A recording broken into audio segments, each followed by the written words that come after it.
Assalamualaikum warahmatullahi wabarakatuh.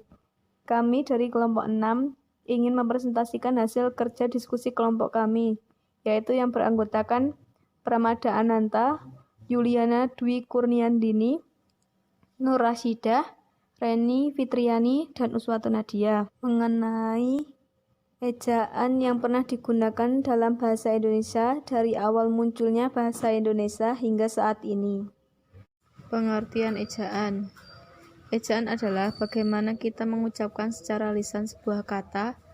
Ejaan sendiri diatur dalam kaidah berbahasa baku, termasuk di dalam bahasa Indonesia.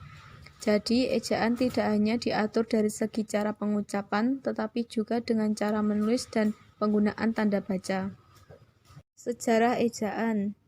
Sejarah ejaan bahasa Indonesia diawali dengan ditetapkannya ejaan Van Ophuijsen. Yang selanjutnya terdapat beberapa pembaruan ejaan yang diubah oleh pemerintah.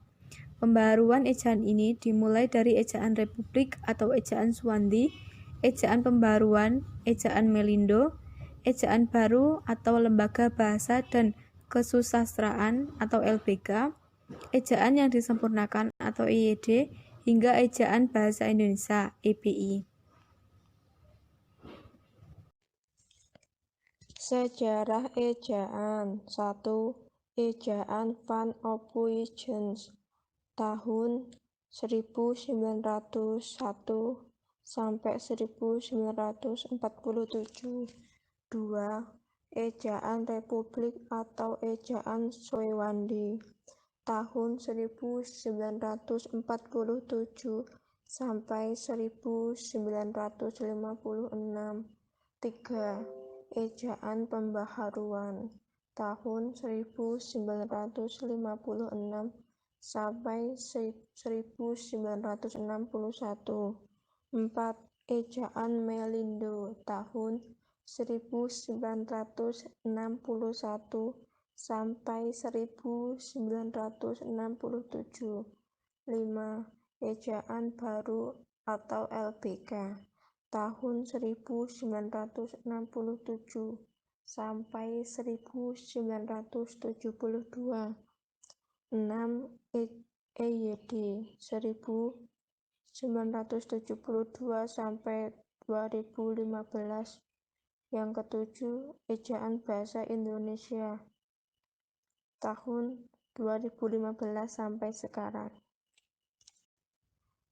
1. Ejaan Van Ophuijsen, yaitu ejaan ini menggunakan huruf Latin dan sistem ejaan bahasa Belanda yang diciptakan oleh Charles A. Van Ophuijsen. Ciri-ciri ejaan Van Ophuijsen yaitu 1. Penggunaan huruf J dibaca Y. 2. Penggunaan huruf OE dibaca U. Dan 3. Penggunaan tanda di akhiri meliputi tanda koma, ain, dan trema. Yang kedua, ejaan Republik atau ejaan Suwandi. Kongres Bahasa Indonesia yang pertama menghasilkan ketentuan ejaan yang baru yang disebut ejaan Republik atau ejaan Suwandi. Disebut ejaan Suwandi karena penyusunnya adalah Mr. Raden Sowandi yang pada waktu itu menjabat sebagai Menteri Pendidikan, Pengajaran, dan Kebudayaan. Pembaharuan dari ejaan Suwandi terletak dalam penggunaan diftong atau gabungan dua huruf vokal, yaitu OE yang diganti menjadi huruf U dan dihapuskannya tanda apostrof. Nah, tanda apostrof ini diganti menjadi huruf K atau tidak dituliskan sama sekali. Yang ketiga, ejaan pembaharuan. Dalam Kongres Bahasa Indonesia yang kedua, peserta kongres membicarakan tentang perubahan sistem ejaan untuk menyempurnakan ejaan Suwandi. Pembaharuan yang disarankan panitia yang diketuai oleh Prijono dan E. Katopo antara lain membuat standar satu fonem A1 huruf dan diftong AI, AU, dan OI dieja menjadi I, AU, dan OI. Selain itu, tanda hubung juga tidak digunakan dalam kata berulang yang memiliki makna tunggal seperti kupu-kupu dan alun-alun. Ejaan Melindo. Pembaruan ini dilakukan karena adanya beberapa kosakata yang menyulitkan penulisannya. Akan tetapi, rencana peresmian ejaan tersebut gagal karena adanya konfrontasi Indonesia dengan Malaysia pada tahun 1962. Ejaan Melindo ini bertujuan untuk menyeragamkan ejaan yang digunakan kedua negara.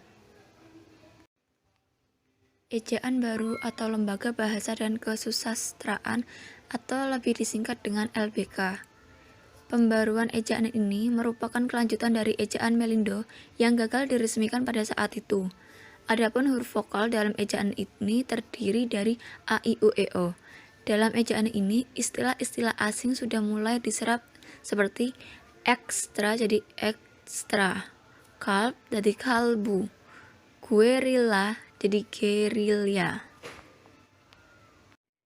Ejaan Bahasa Indonesia yang disempurnakan atau EYD.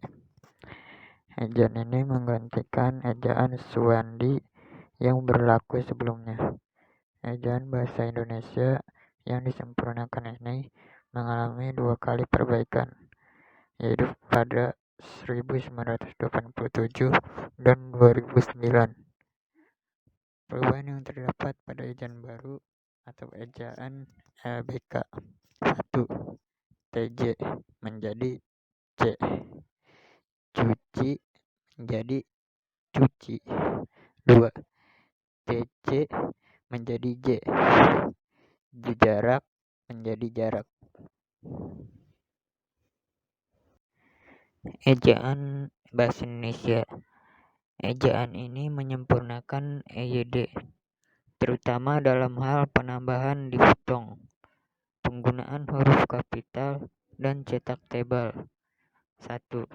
Huruf diftong yang berlaku antara lain AI, AU, EI, OI. 2. Lafal huruf E menjadi 3 jenis. Contohnya seperti pada lafal petak, kena, militer. 3.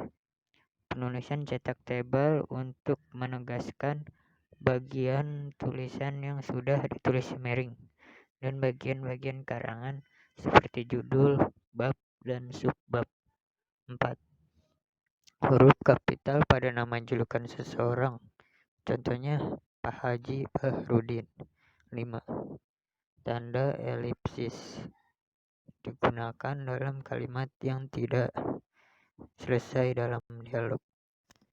Sekian dari kelompok kami.